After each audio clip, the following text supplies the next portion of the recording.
Oi, pessoal. Hoje a gente vai mais um vídeo. Esse daqui vamos falar sobre o processo de independência do Brasil.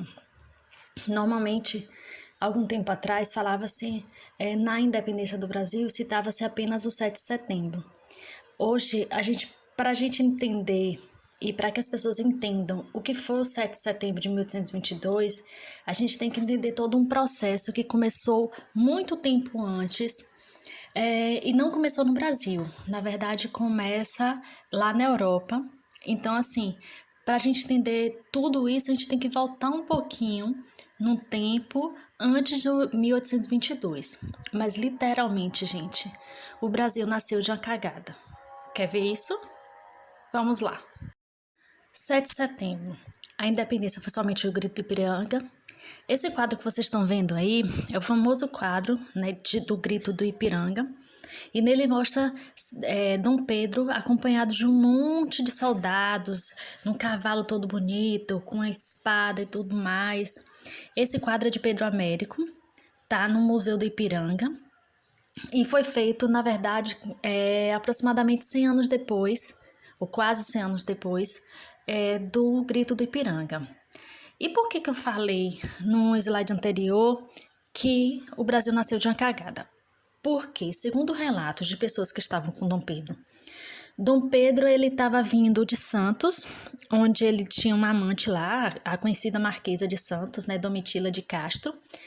E ele tinha ido para Santos porque ele estava sofrendo uma pressão muito grande, tanto das pessoas do Partido Brasileiro aqui no Brasil, quanto da tropa portuguesa que estava aqui no Brasil para buscá-lo, já que a família real já estava em Portugal. E aí ele tinha ido para Santos, né, para arejar um pouco a cabeça. E aí, segundo um padre amigo dele, ele recebeu o recado que as tropas brasileiras estavam chegando para buscá-lo e que ele tinha que voltar para o Rio de Janeiro urgentemente. Na volta, no meio do caminho, ele, que não estava num cavalo lindo, maravilhoso, ele não estava com a espada, né? Porque a gente tem que considerar toda a circunstância da época. Naquela época usava-se muito mulas, a espada seria desconfortável para ele carregar, então ele usava um espadachim que é muito menor. Não estava com essa roupa toda pomposa, porque o Brasil era muito quente, então não dava para ele estar andando assim. E aí, no meio do caminho, ele simplesmente deu uma dor de barriga. E aí, próximo ao riacho do Ipiranga, que não era um rio tão caudaloso quanto a gente imagina, ele vai, né, fazer suas necessidades quando a tropa portuguesa chega e ele estava lá fazendo suas necessidades e grita o famoso independência ou morte. Será? Agora a gente precisa entender um pouco o que foi realmente esse 7 de setembro de 1822, né, em que o Brasil se separou de Portugal, a considerada emancipação política do Brasil. Como e por que isso aconteceu? Após o 7 de setembro, o que mudou? É isso que a gente vai tentar responder ao longo do tempo. Para começar, a gente tem que entender o significado dessa independência para o Brasil. A independência ela significou a emancipação ou a libertação de Portugal. A gente tem que lembrar que o Brasil se torna colônia de Portugal a partir de 1500, quando, entre aspas, o Brasil é descoberto por Portugal. E, a partir do 7 de setembro de 1822, ele vai conquistar autonomia política e econômica, ou seja, ele não vai ter mais a obrigação de comprar e vender para Portugal, bem como vai decidir os seus rumos a partir de então. E isso começa com o fim do Pacto Colonial, que é justamente essa obrigação que o Brasil tinha de comprar e vender para Portugal. Como eu falei logo no início, para a gente entender o processo de independência, a gente tem que começar a entender que ela não se deu apenas pelos fatores do Brasil, né? Não se deu apenas pela vontade do povo, dos políticos brasileiros. Ela começa, na verdade, a partir de ações externas. Que ações são essas? A influência do iluminismo. O iluminismo vai entrar aqui no Brasil através de livros proibidos, né, das enciclopédias, das ideias iluministas que chegavam clandestinamente, porque era proibido aqui no Brasil. Normalmente chegavam através da maçonaria, dos estudantes que iam para a Europa e voltavam com essas ideias, ou através de livros que eram traficados clandestinamente dentro de Bíblia. E aí chegavam essas ideias aqui que vai fomentar algumas revoluções que a gente vai ter aqui no Brasil. Além disso, a independência dos Estados Unidos, né, que vai fazer essa ideia da independência, chega a partir da independência dos Estados Unidos, que vai influenciar algumas pessoas que querem se separar de Portugal, vendo como uma forma do Brasil crescer econômica e politicamente. Porém, o que vai dar o pontapé para essa confabulação da independência do Brasil, externamente falando, vai ser a Revolução Industrial e a Revolução Francesa. Como assim? A Inglaterra, com a Revolução Industrial, se torna o país mais rico da Europa. Em compensação, a França, pós-Revolução Francesa, com Napoleão Bonaparte, vai ter o exército mais poderoso da Europa. E a única pedra no sapato do crescimento francês vai ser justamente a Inglaterra. Então, o que é que Napoleão vai estabelecer? Um bloqueio continental. O que significa isso? Qualquer país que comercializasse com a Inglaterra se tornava inimigo da França. E, para isso, a França iria invadir esse território. E esse bloqueio continental vai fazer com que a família real fuja para o Brasil. Mas isso eu explico já já. Os fatores internos são as revoltas que acontecem aqui, entre elas as revoltas separatistas ou revoltas emancipacionistas. Só para a gente lembrar, durante o período colonial a gente tem uma série de revoltas, mas essas revoltas elas tinham caráter interno, eram as revoltas nativistas. A gente já viu isso, as revoltas de Beckmann, a revolta Felipe dos Santos, em Boabas, essas são revoltas internas de caráter regional.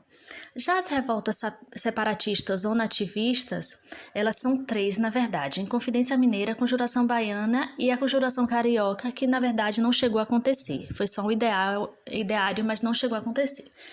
Elas tiveram um caráter de querer separar o Brasil de Portugal e tinham influência principalmente iluminista. As principais, a mineira e a baiana, a mineira aconteceu em 1789 e a baiana em 1798. Qual a diferença entre elas? Enquanto a mineira era elitista, a baiana tinha um caráter popular.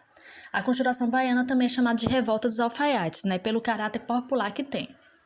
A Inconfidência Mineira, ela se daria no dia da derrama. O que era derrama? A cobrança de impostos atrasados. Como o Brasil estava com baixa quantidade de ouro, produção de ouro naquele momento, então o Brasil passou a dever ouro dos impostos, que era o quinto, para Portugal. E nesse ano de 1789 já se somava 9 mil quilos de ouro, 9 toneladas de ouro. E Portugal ameaçava a derrama, que era a cobrança desses impostos atrasados. Quando a tropa portuguesa invadiria a região das Minas Gerais e iria pegar todo o ouro que as pessoas tivessem até completar as 9 toneladas. Já a Conjuração Baiana tem uma inflamação popular. Ela acontecia, essa chamada popular acontecia normalmente após a missa, quando as pessoas entravam, porque na missa entrava primeiro a elite, sentava à frente do altar, depois que a elite sentava, aí é que entrava a população pobre, preta, e era justamente nesse momento que eles colocavam os cartazes conclamando a população baianense para a revolução. E esses cartazes ficavam na porta da igreja, porque até a saída da população pobre, porque quando saía a população pobre, logo depois é que a elite saía. A Inconfidência Mineira foi influenciada pela Revolução Americana, pela independência dos Estados Unidos. Ela queria a separação do Brasil de Portugal, porém não queria o fim da escravidão.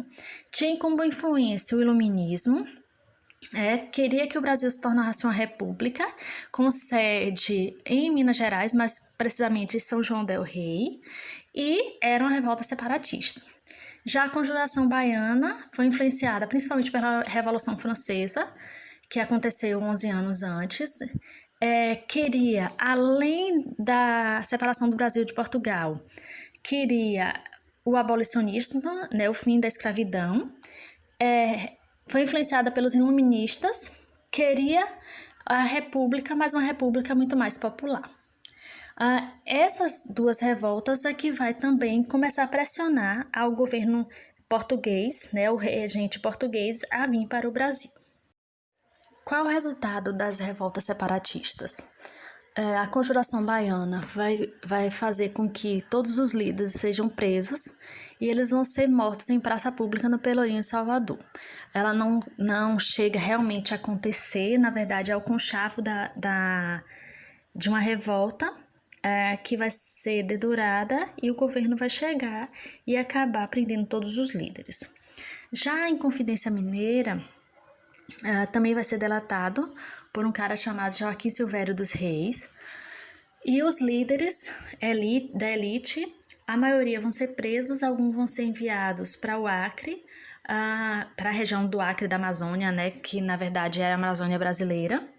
Outros, que era considerado o fim do mundo, outros vão ser mandados para a África. E ao relato de alguns desses que vão para a África, que se tornam cada vez mais ricos lá.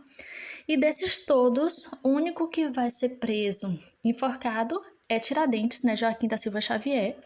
E por que ele é enforcado? Não é porque ele era o líder do movimento, mesmo porque ele era uma pessoa pobre, apesar de ser intelectual, dentista, militar, mas ele foi enforcado porque ele, justamente por ter esse acesso às pessoas mais pobres. Ele era dentista e cortava cabelo também, e aí isso fazia com que ele se aproximasse muito das pessoas mais pobres, então ele vai ser escolhido como bode expiatório. Na época que as pessoas, começa a revolução, que as pessoas vão ser presas, ele tá no Rio de Janeiro, e aí ele acaba sendo preso, trazido para Minas Gerais, onde ele vai ser morto, esquartejado, e cada pedaço seu vai ser colocado em praça pública, em um trecho das cidades, para que mostre, né, sirva como exemplo para a população, para não fazer aquilo de novo. Apenas a cabeça dele que vai ser sumir, porque as pessoas acabam roubando a cabeça dele, daí vem todo um mito, né, quem é Tiradentes, e 100 anos depois ele entra para o hall de heróis brasileiro só na época da República, inclusive com um feriado nacional, né? E tem toda essa questão da proximidade, da semelhança que os livros didáticos traz, né, das figuras dele com Jesus Cristo, que transforma ele cada vez mais como herói. Para a gente entender a vinda da família real para o Brasil, a gente tem que entender primeiro como foi que Dom João VI assumiu o trono de Portugal como príncipe regente nessa época de 1808, quando ele vem para cá para o Brasil, por conta do bloqueio continental. O pai de Dom João era Dom Pedro III, que era casado com Dona Maria I. Dom Pedro, ele foi acometido por uma doença muito grave, possivelmente tuberculose, e quando ele estava nesse problema de saúde, ele já tinha como seu herdeiro o príncipe Dom José, o irmão de Dom João. Dom João, enquanto Dom José se preparava para ser o novo regente de Portugal no lugar de seu pai, Dom João se preparava para possivelmente casar ou então se tornar um padre, porque ele estudava muito a Bíblia, ele tinha um vasto conhecimento da Bíblia e comia muito. Isso as más línguas falam. Assim que Dom Pedro III morre, Dom José é acometido também com essa doença. Naquela época uma pessoa adulta não podia morrer solteira, ele acaba casando com a própria tia, claro que esse casamento não vai ser consumado, e ele acaba morrendo na mesma semana que Dom Pedro. E Dona Maria, por perder o marido e o filho na mesma semana, acaba enlouquecendo, ficando esquizofrênica. Então, Dom João acaba assumindo o trono de Portugal como infante ou príncipe regente. E para isso ele tem que casar. E aí é chamado, o casamento naquela época arranjado, vem Carlota Joaquina, que era espanhola. Ele tinha 19 anos, Carlota Joaquina pouco mais de 11. E aí, no dia de consumar o casamento, Carlota vai lá e morde na orelha dele até tirar sangue. Eles acabam não consumando, ela cresce mais um pouco e consuma o casamento, Só que a danada acaba consumando não só com Dom João, ela acaba tendo casos com vários outros homens. É tanto que a lenda que eles têm vários filhos, mas nem todos são de Dom João, né? A mais velha, ele tem certeza, mas os outros, alguns são e outros não, até porque tinha até filho loiro. Bem, quando é decretado o bloqueio continental, a Inglaterra planta dentro de Portugal um lord chamado Lord Crashane, não sei se é assim que fala, mas tudo bem, e ele acaba influenciando muito a cabeça de Dom Pedro, de Dom João. Por quê? Porque ele fica dizendo o tempo todo que as tropas francesas vão invadir Portugal. E só que Portugal depende da Inglaterra, economicamente da Inglaterra. E por medo da invasão francesa, ele fica a hora do lado da Inglaterra, a hora do lado da França. Porém, a pressão francesa, juntamente com a imposição da Inglaterra, faz com que ele se alie à Inglaterra e, usando isso como desculpa, Lord Crashane avisa que as tropas francesas estão invadindo Portugal e eles acabam fugindo para o Brasil. Só para lembrar, se ele tivesse um pouquinho mais de coragem e tivesse enfrentado as tropas francesas, a nossa história seria outra. Por quê? Porque quando chega em Portugal, as tropas, na verdade, estão arrasadas depois de ter atravessado praticamente toda a Europa.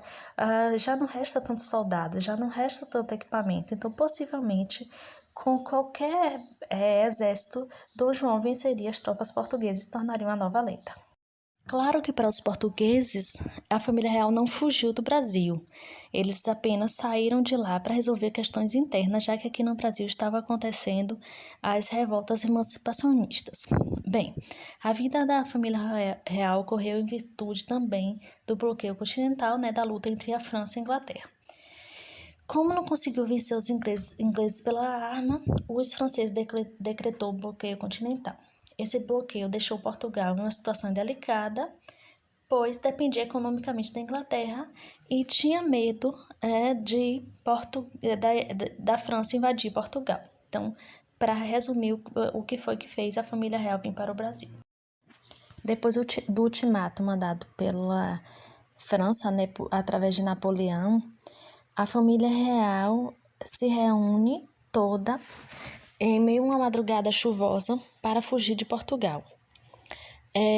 Apesar de eles não aceitarem o termo, mas foi uma fuga, e quando eu estou falando toda a família real, estou falando cerca de 3.600 pessoas que vieram em 36 navios, a grande maioria deles emprestados da Inglaterra.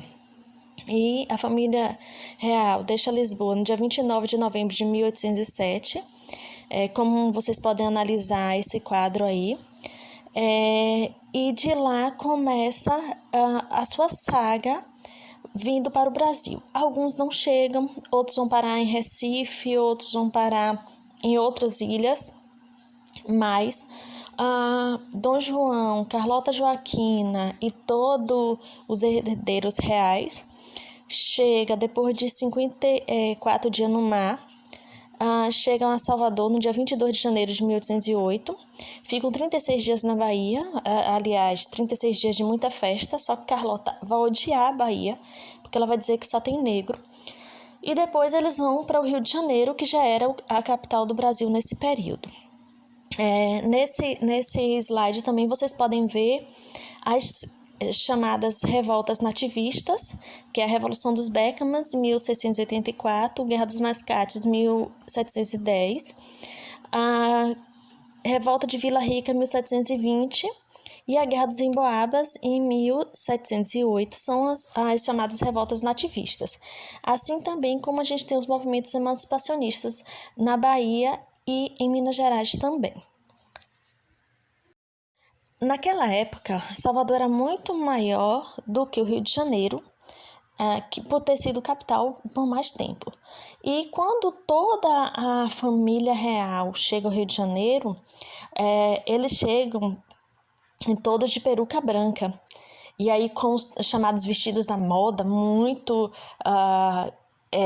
rodado e tudo mais, e a população do Rio de Janeiro fica abobalhada olhando aquilo ali, acha que é a última moda. Na verdade, as perucas brancas foi porque eles terem ficado tanto tempo sem tomar banho dentro dos navios, porque quando eles vieram para cá,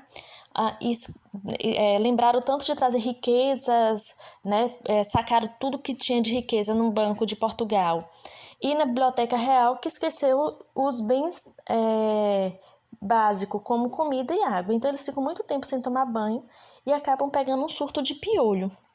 Então vão chegar todos de cabelo raspado, e para não mostrar sua cabeça raspada, bota as perucas brancas.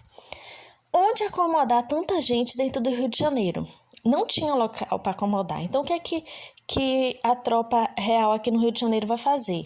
Vai chegar nas casas mais abastadas, né, nas mais ricas, e vai colocar um PR, que é propriedade real, mas que a população do Rio de Janeiro vai dizer que põe-se na rua, e as pessoas têm que sair só com o básico. Só com a roupa do corpo praticamente, e deixar toda a casa, os móveis e tudo mais para essa família real que está chegando no Rio de Janeiro, até que sejam construídos palácios e tudo mais para esse pessoal se alocar. Tem a imagem de Dom João VI, né, que as pessoas dizem que levavam dias e mais dias sem tomar banho, o pessoal pensava em comer. Então tem toda uma referência com relação a Dom João, que não são boas referências. Não preciso dizer, né, que a travessia encontrou diversas dificuldades, chegando a ser dividida por tempestade. Também foi relatada a falta de mantimento, como eu falei antes, como comida, água, roupa limpa, devido ao número excessivo de pessoas. Foram quase 3 meses de viagem. E os números divergem. Alguns falam 3.600, outros falam entre 10 a 15 mil pessoas que embarcaram. E essas pessoas vieram em nau, fragatas, briques, escunas portuguesas, sob proteção de 4 naus inglesas. Vieram órgãos administrativos inteiros, funcionários da corte, ministros, membros do alto clero. Então, veio muita gente para cá, para o Rio de Janeiro. Chegando aqui ao Brasil, depois de se locar no Rio de Janeiro, Dom João começa a sofrer pressão da Inglaterra por ter ajudado na travessia. E aí, no dia 28 de janeiro de 1808, Dom João decreta a abertura dos portos às nações amigas. E qual era a única nação amiga do Brasil e de Portugal naquela época?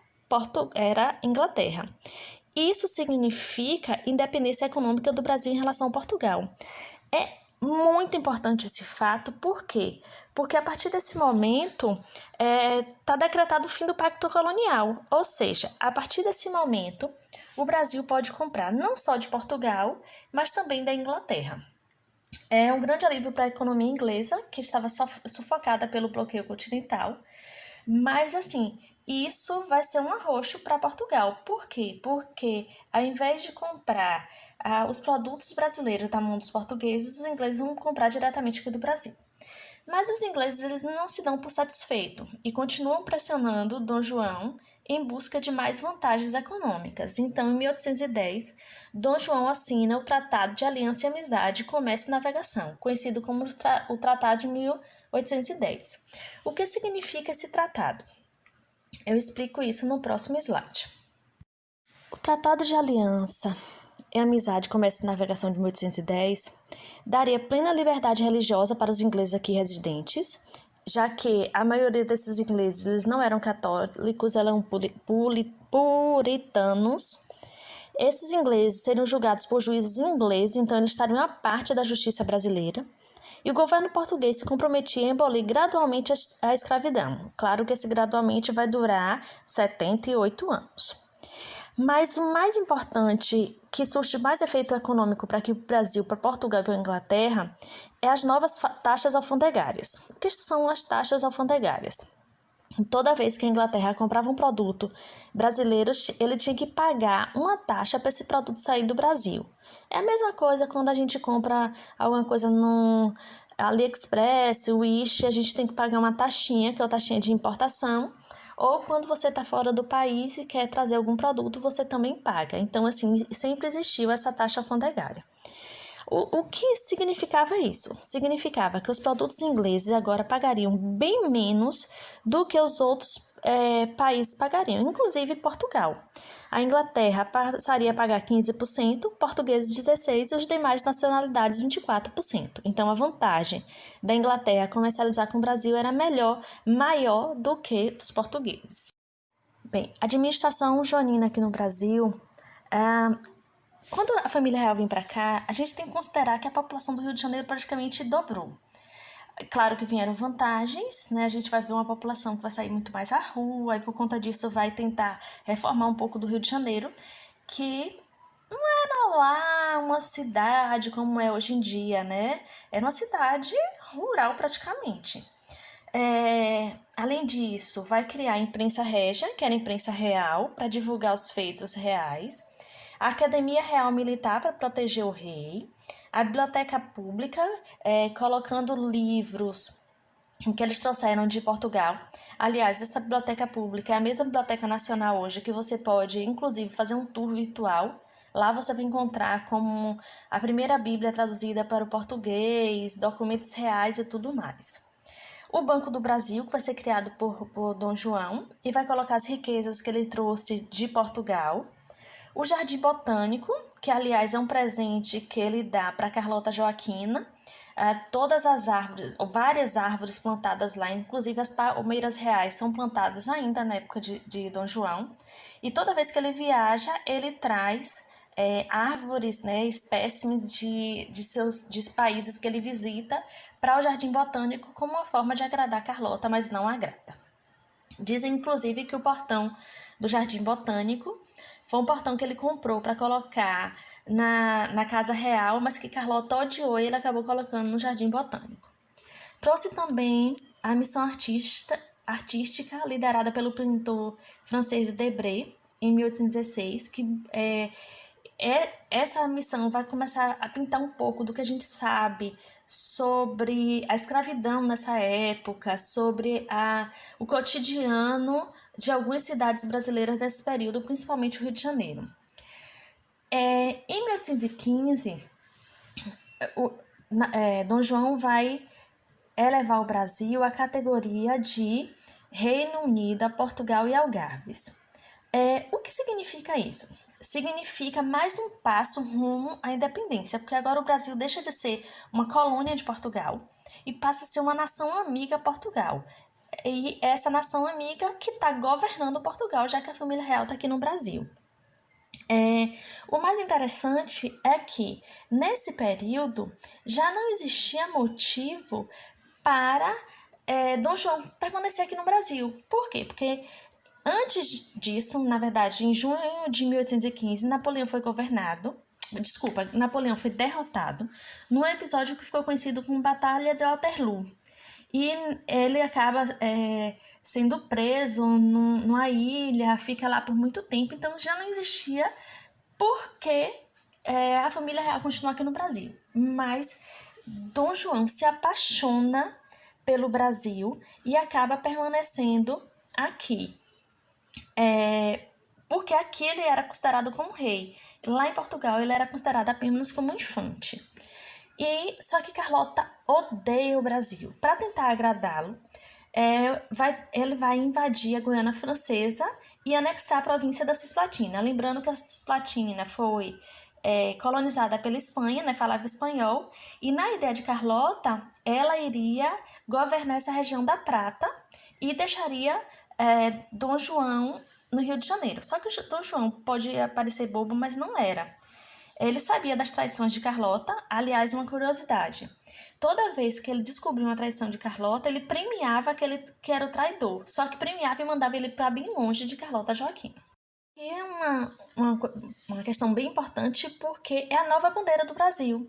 A bandeira do Brasil unido de Portugal, Brasil e Algarves. Então, seria a bandeira dos 3 reinos. Só para lembrar, Algarves é uma ilha que fica próxima a Portugal e que ainda é colônia de Portugal. Além das vantagens positivas, né, o que Dom João trouxe para aqui o Brasil, houve outras consequências, claro, da instalação da corte portuguesa.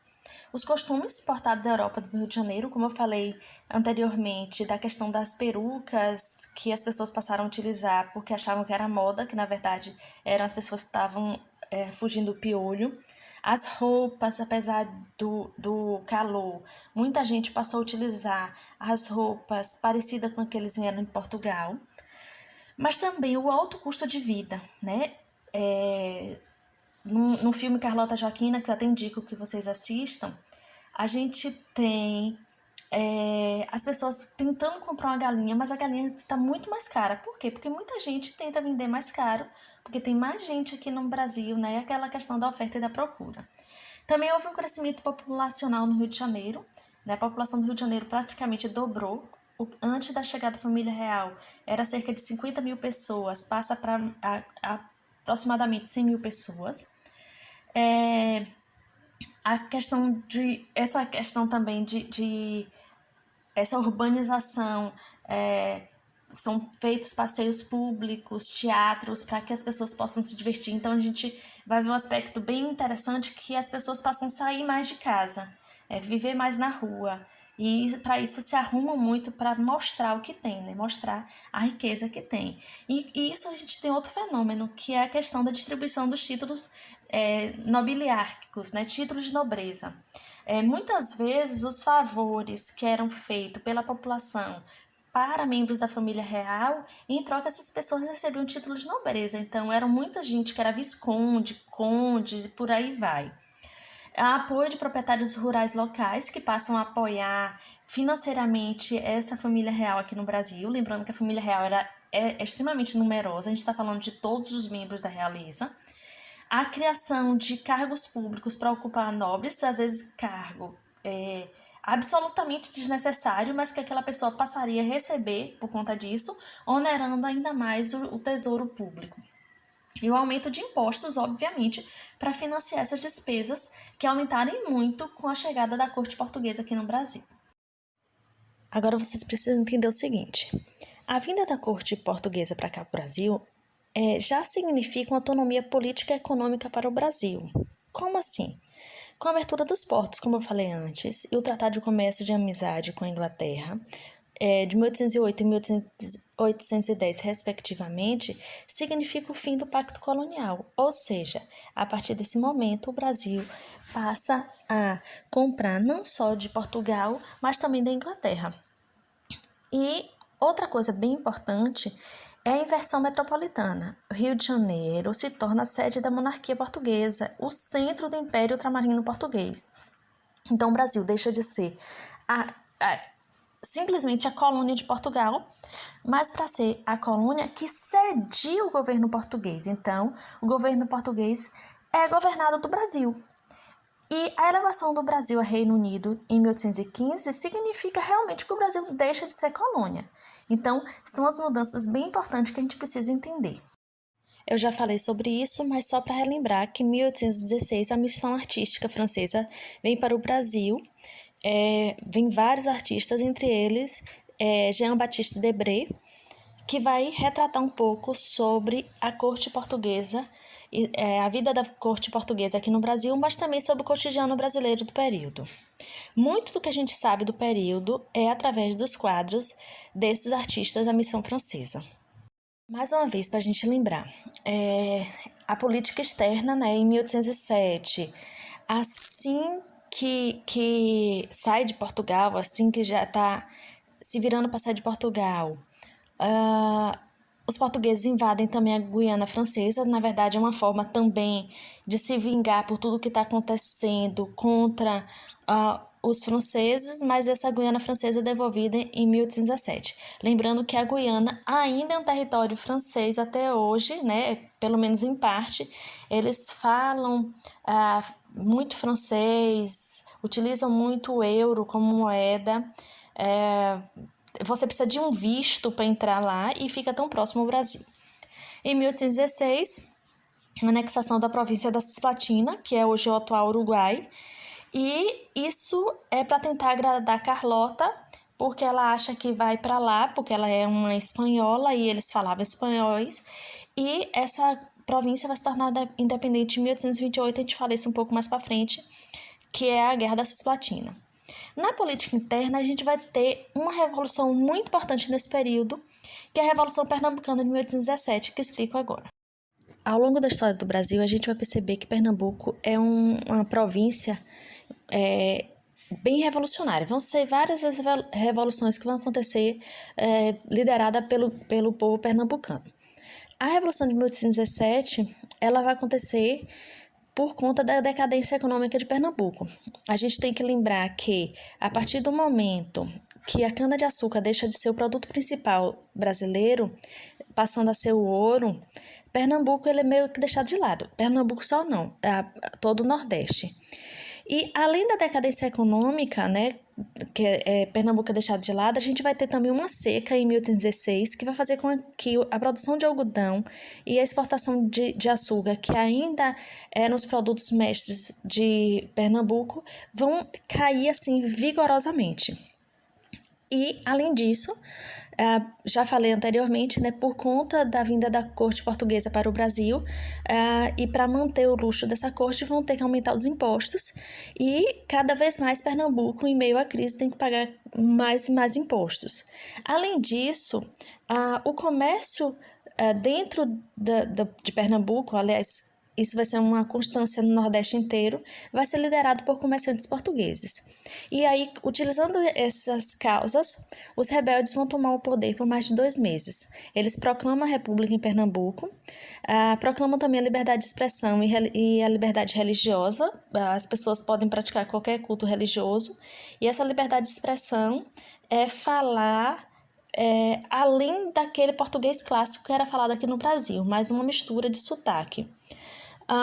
Eles optam por permanecer a escravidão e buscam apoio das províncias vizinhas, Rio Grande do Norte, Ceará, Alagoas, apoio dos Estados Unidos, que querem ampliar também seu comércio aqui com o Brasil, apoio da Inglaterra, que também estava com amizade com o Brasil, e apoio também da Argentina. Eu já falei isso anteriormente, mas vários rebeliões que acontecem no Brasil nesse período vai ter um apoio da maçonaria.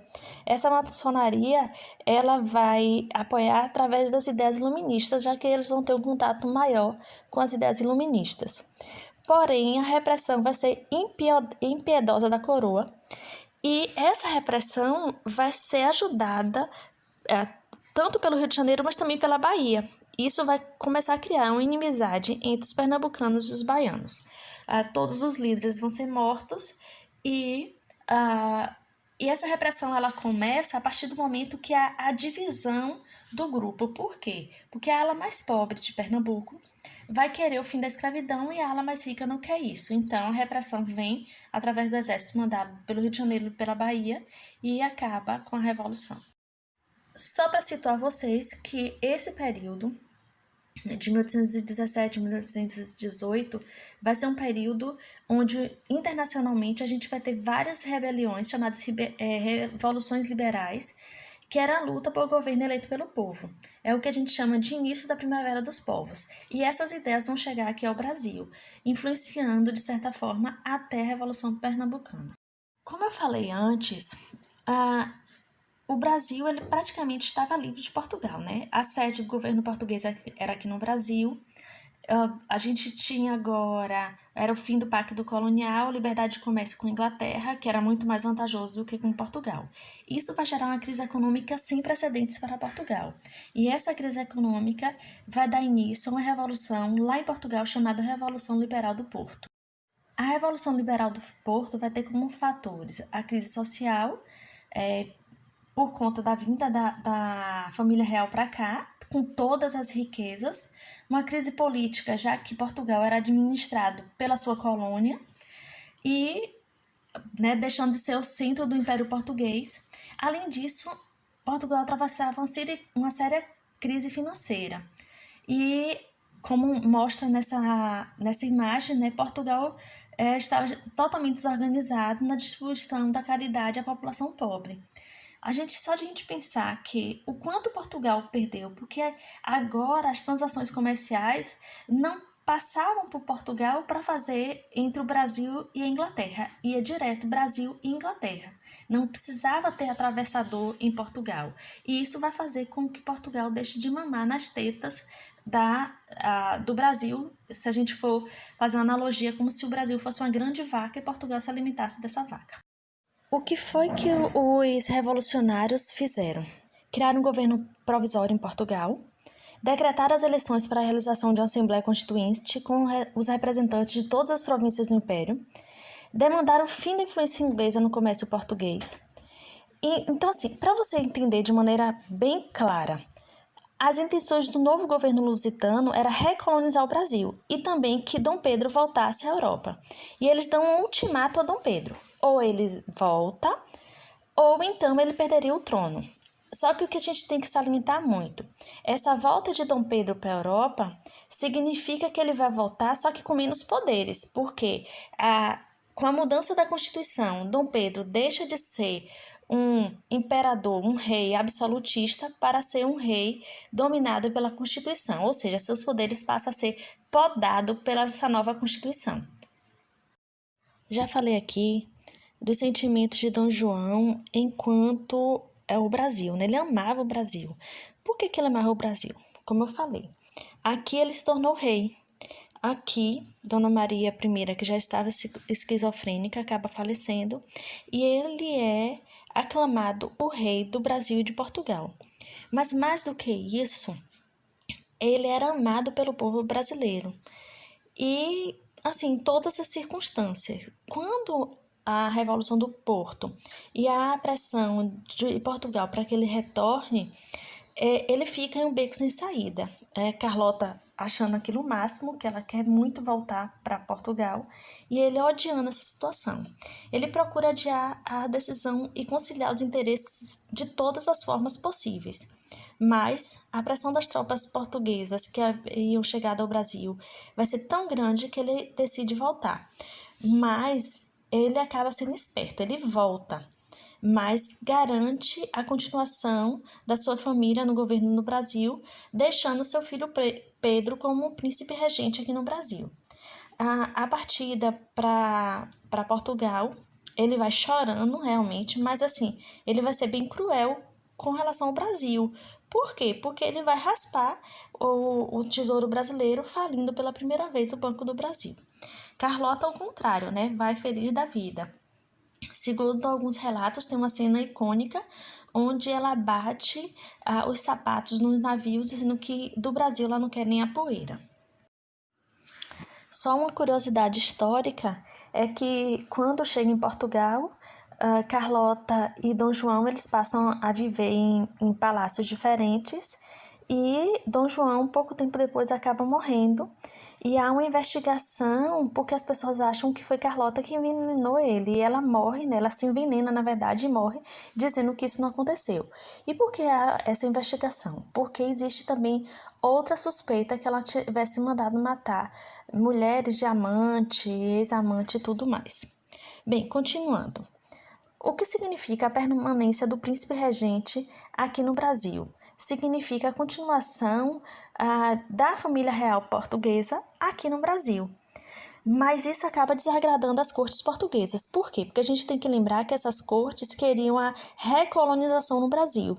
E deixando esse príncipe regente aqui, acaba dando a entender que o Brasil procurava essa independência, que, aliás, era algo que aconteceria mais cedo ou mais tarde. E Dom João sabia disso.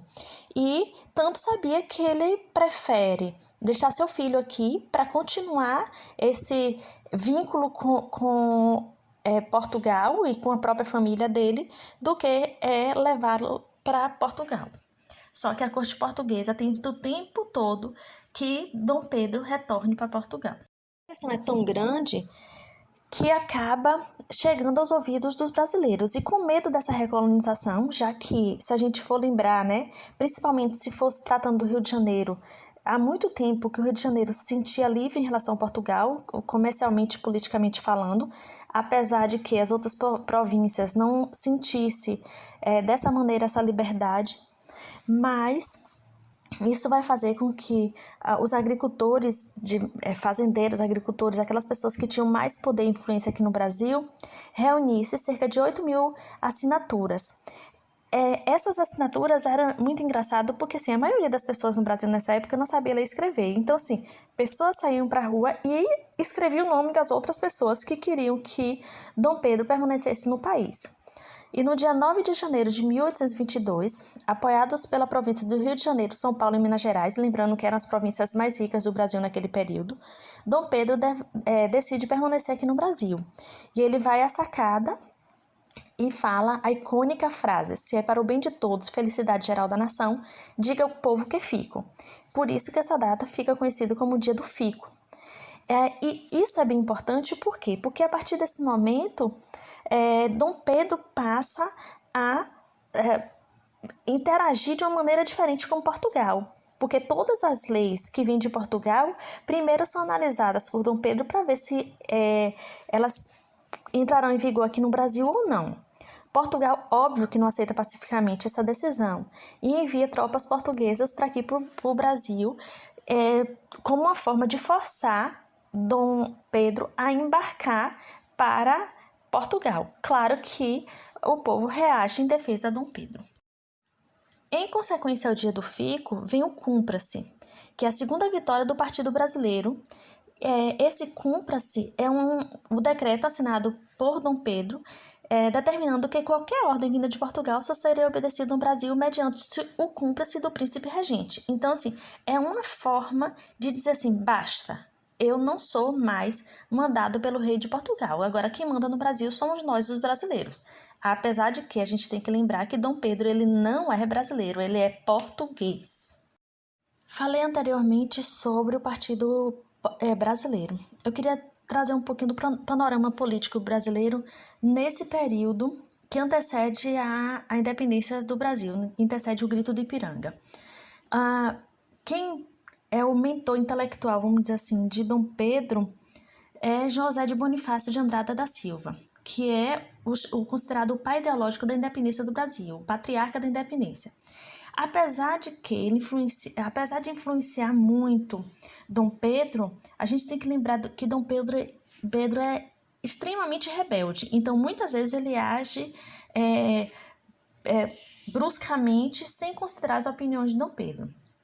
Outra coisa que muitas vezes a gente não vê a história oficial falando é da influência de Leopoldina, que é a esposa de Dom Pedro, nesse processo de independência. Leopoldina ela era uma princesa da Áustria, né, uma mulher extremamente preparada politicamente, mas que não tinha abertura no Brasil nesse período, na verdade no mundo no período, simplesmente porque ela era mulher.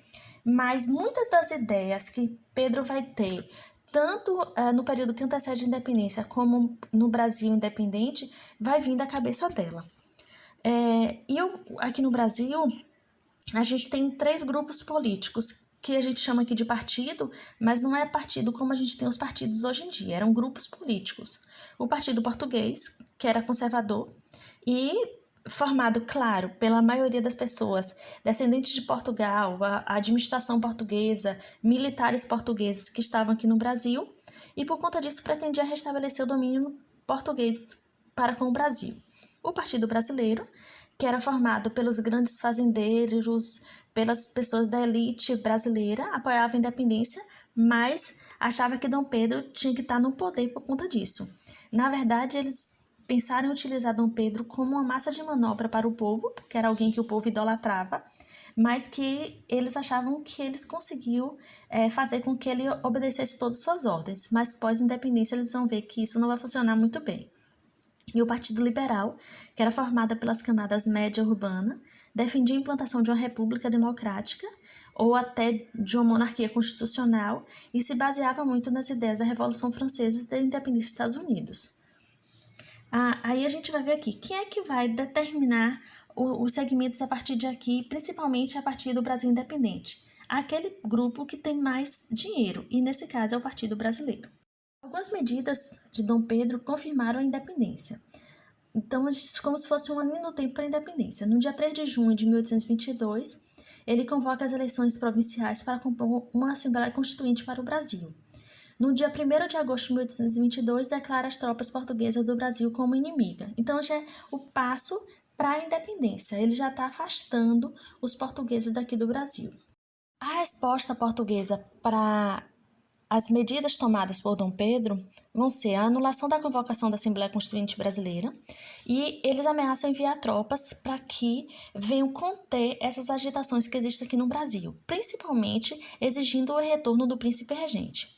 Ao receber tais exigências, no dia 7 de setembro de 1822, Dom Pedro, às margens do Ipiranga, como eu falei lá no início do slide, voltando de Santos, acaba declarando o Brasil como independente de Portugal. É o chamado Grito do Ipiranga. No dia 12 de outubro do mesmo ano, Dom Pedro é aclamado imperador. No dia 1º de dezembro, ele foi coroado e recebeu o título de Dom Pedro I. Porém, assim, não se iludam. A gente foi considerado independente, mas o reconhecimento oficial dessa independência só se vai dar em 1825, quando o governo português vai assinar um tratado de paz e aliança entre Portugal e o Brasil com o intermédio da Inglaterra. Claro que isso não vai ser de graça. O Brasil vai ter que pagar 20 mil libras esterlinas para Portugal. O detalhe é que o Brasil não tem esse valor. Vai fazer o quê? Pegar emprestado a Inglaterra. Só que Portugal já está devendo muito para a Inglaterra, então esse dinheiro não sai dos cofres ingleses. Ou seja, o Brasil começa um país independente devendo para a Inglaterra. Por isso que se fala muito que o Brasil deixa de ser dependente politicamente de Portugal, mas passa a ser dependente economicamente da Inglaterra. Mas a luta pela independência, ela não termina em 1822 com a coroação de Dom Pedro I. Ela vai muito além disso aí, porque assim, as tropas portuguesas, elas estavam aqui no Brasil para obrigar que Dom Pedro voltasse para Portugal. Só que com o Grito do Ipiranga, essas tropas elas vão se dividir. Uma parte vai para o Maranhão, Ceará, Piauí, Pará, outra parte vem para a Bahia e outra parte vai para a província da Cisplatina. E nessas regiões a gente vai ter diferentes formas dessa luta. O grupo que vai para a região do Grão-Pará, ele vai ser acolhido por um grupo que estava lá que não queria a separação do Brasil e Portugal e vai entrar em conflito. Cerca de 300 pessoas vão entrar em conflito querendo separar a região do Grão-Pará, que é a região onde forma a maioria do Pará, uma parte do Piauí, uma parte do Maranhão. Vai querer que essa região se torne independente do Brasil e volte a ser colônia de Portugal. E aí Dom Pedro vai mostrar suas garras. Ele manda uma tropa brasileira para lá e acaba prendendo essas 300 pessoas, entre portugueses e brasileiros. Só que lá na região não tem prisão para esse número de pessoas. O que é que ele vai fazer? Ele vai jogar dentro de um porão do navio. E aí manda jogar cal virgem. Cal é a substância que corrói, é extremamente corrosiva. Então, assim, 3 dias depois, dentro desse porão do navio, vamos ter 300 esqueletos, porque as pessoas vão acabar morrendo ali dentro, ou sufocada ou corroída pelo cal. Outro grupo que vai para a província da Cisplatina acaba se dissolvendo por lá, porque não vai ser um grupo bem pequeno. Mas o que vem para a Bahia vai acabar travando uma luta pela independência. Porque quando é um número bem maior, quando chega a Salvador, a população de Salvador acaba saindo para o interior para buscar reforços. Aí a gente tem o processo de independência da Bahia, que termina no dia 2 de julho de 1823. Então, quando a gente chama o 2 de julho é feriado, a independência da Bahia, mas é também a independência do Brasil na Bahia. É quando a gente consegue expulsar as últimas tropas portuguesas daqui do Brasil. E aí a gente tem algumas heroínas, como Joana Angélica, que são pessoas que vão lutar, o caboclo e a cabocla. Então, a gente tem um grupo de pessoas que vão lutar nessa independência do Brasil na Bahia. Então, só em 1823 é que as últimas tropas portuguesas saem daqui do Brasil. Mas lembrando que o reconhecimento da independência só se dá em 1825. O primeiro país a aceitar e reconhecer a independência do Brasil vai ser os Estados Unidos, porque tem interesses econômicos para com o Brasil. O Brasil se torna independente, mas se torna uma monarquia. E aí a gente tem a bandeira do Império do Brasil com todos os símbolos todo o simbolismo e tudo mais, mas que ainda tem a ligação para com Portugal, né? Então, essa é a bandeira que vai se modificando ao longo do tempo até se tornar a que a gente tem hoje, que é a bandeira republicana. Para terminar, a gente precisa entender o que foi que mudou no Brasil após a independência. Politicamente, existe um consenso entre os historiadores quanto ao fato de que a independência do Brasil foi liderada apenas pelas elites, interessadas em manter a liberdade do comércio e ampliar a autonomia administrativa obtida no tempo de Dom João. Dessa forma, a absorção do liberalismo no Brasil limitou-se à liquidação dos laços coloniais, ou seja, politicamente, o Brasil só se torna independente de Portugal, fazendo com que ele possa comprar, vender, ganhar dinheiro exportando para qualquer outro país. Economicamente, o Brasil continuou sendo um país agrário e voltado para a exportação e importação de produtos manufaturados ingleses. É o que eu falei anteriormente, né? A gente deixa de ser dependente politicamente de Portugal, mas passa a depender economicamente da Inglaterra. Socialmente, a estrutura social brasileira continuou sendo a mesma. Não ocorreu o fim da escravidão, a elite continua mandando. Então, se a gente for pensar a base da economia, aquela pirâmide econômica, a gente vai ter o topo, a elite, né, que são os grandes fazendeiros, as pessoas ligadas à administração, e a base vai continuar sendo os escravos, que é a base da sustentação da produção agroexportadora brasileira. Em resumo, conciliava-se a ruptura do pacto colonial com a preservação do escravismo. Então, assim, beneficia apenas a elite brasileira, porque se a gente for considerar a população de maneira geral, não mudou muita coisa.